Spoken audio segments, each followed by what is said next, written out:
Hello viewers, today we discuss dramatic monologue, a way of writing poetry, a form of poetry, dramatic monologue. So let's start reading this. Definition: dramatic monologue, a poem written in the form of a speech of an individual character. So what is a dramatic monologue? That it is a poem and written in a form of a speech of individual character. So हम कह सकते हैं कि dramatic monologue है वो एक poem है, और वो पोइम है वो एक स्पीच के रूप में है, और एक स्पीच है वो इंडिविजुअल कैरेक्टर का है. तो 3 इसकी मेन कैरेक्टरिस्टिक हमारे सामने आती हैं. The first is that it is a poem, it is in this form of speech and a speech of an individual character. And what is in this speech? It compresses into a single vivid scene, a narrative scene of the speaker's history and psychological insight into a character. और इस speech में क्या है? That speaker's history, the one thing speaker's history, and another is the psychological insight into his character. And also it indicate the vivid scene in narrative scene. So it present in a narrative way and a vivid scene. So हम कह सकते हैं कि dramatic monologue है वो एक poem है, जो एक स्पीच है इंडिविजुअल कैरेक्टर का, जो उसके बारे में हमें बताता है, उसके जो हमारे सामने नैरेटिव सीन और एक विविड सीन प्रेजेंट करता है, जिसमें उसके स्पीकर की हिस्ट्री और उसके साइकोलॉजिकल, उसकी जो मनोस्थिति है, उसकी कैरेक्टर के बारे में हमें वह स्वयं ही बता देता है. But there is a condition that he reveals his character unwittingly, unknowingly he presents his character. यानी कि स्पीकर को स्वयं पता नहीं होता कि वह अपना कैरेक्टर, अपने साइकोलॉजिकल जो चीज़ें हैं उनको हमारे सामने पेश कर रहा है, but unknowingly, unwittingly. So let's discuss. Now the poem is chiefly associated with Robert Browning, who raised it to highly sophisticated level in such poems as My Last Touches, The Bishop Ordered His Tomb at St. Praxed Church, Fra Lippo and Andre del Sarto. So Robert browning के साथ इसका नाम जुड़ा हुआ है, जिसके कुछ famous poems के नाम यहाँ बताए. It is actually much older, but वास्तव में ये बहुत ज़्यादा पुराना एक फॉर्म है पोइट्री का. That is old English poetry, related to old English poetry. In for instance the Wanderer, the Seafarer. From the point of definition, we can say that dramatic monologue is a speech of individual character. Through his speech, he reveals unconsciously, unknowingly, or unwittingly his character and his inside thoughts. So this is the definition of this poem, this form of poetry. Now discuss its characteristics. Dramatic monologue is a type of poetry in form of a speech in individual character. M.H. Abrams notes the following 3 features of the dramatic monologue as it appealed to poetry. M.H. Abrams, the world famous critic, highlights the 3 main features of dramatic monologue. So first is that first characteristic is the form of a speech of an individual character. As we earlier discussed, that it is in the form of a speech of individual character. We have only one character. He reveals his character through speech. For the first characteristic, let's discuss. The single person, who is patently not the poet, utters the speech that makes up the whole of the poem in a specific situation at a critical moment. So that first, the single person, the one characteristic, and who is not the poet, that he is not poet, utters, he speaks, the speech that make up the whole of the poem, and whose speech create the whole poem. यानी कि जो speaker है उसका speech ही पूरी poem को बनाता है in a specific situation at a critical moment and at the time of a critical situation. यानी कि जो कैरेक्टर है उसके लाइफ के क्रिटिकल मोमेंट पर वह अपने स्पीच के थ्रू अपनी बात रखता है और उसके स्पीच से हमें उसका कैरेक्टर पता चलता है. So second characteristic, this person addresses and interacts with one or more other people, but we know of the auditor's presence and what they say and do only from the clues in the discourse of single speaker. The person addresses and interacts.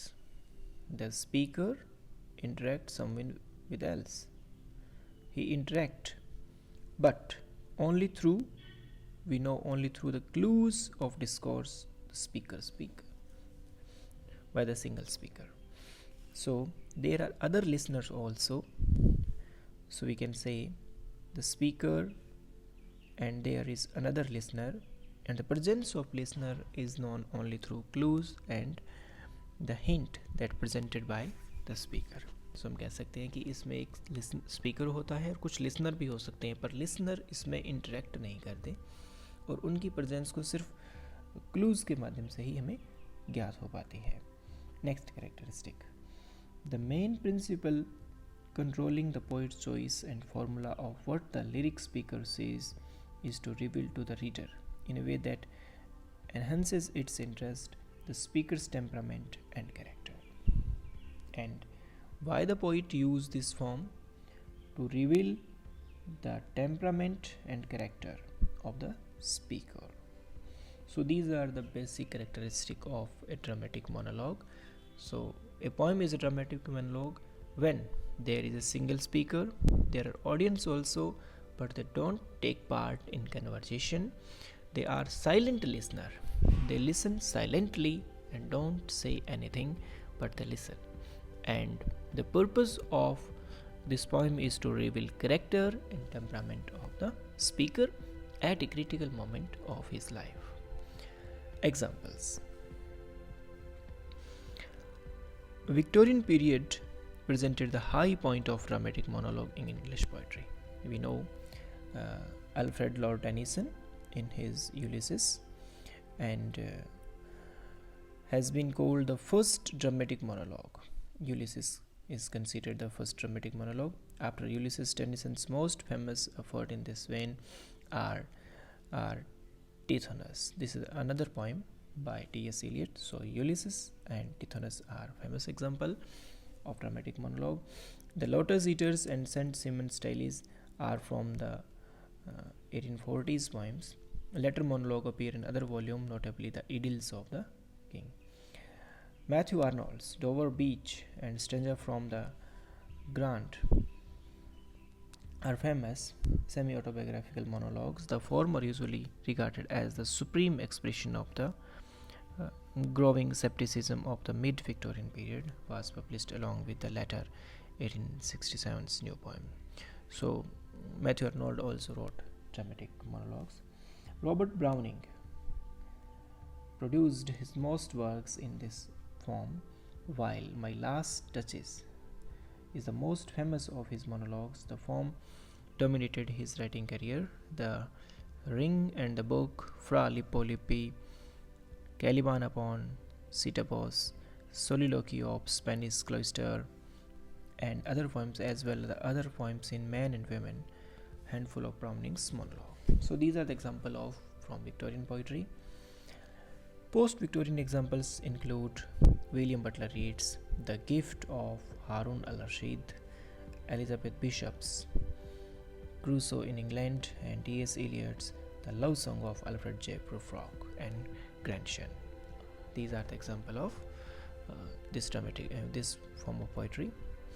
Now let's discuss briefly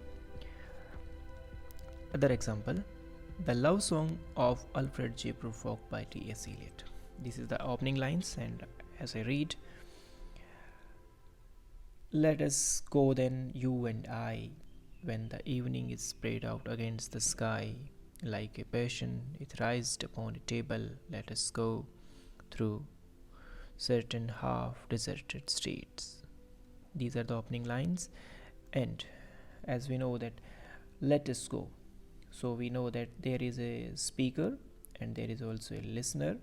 The speaker saying to the listener that let's go, you and I, you and I, when the evening is spread out against the sky. This is a critical moment, like a patient etherized upon a table, a very beautiful simile. Let us go to certain half deserted street. So we know the presence of a listener, but the listener is not speaking anything. Through clues that you and I, here we find that the commas or the semicolons, these indicate the presence of a listener, and you and I, and the speaker is speaking, let us go.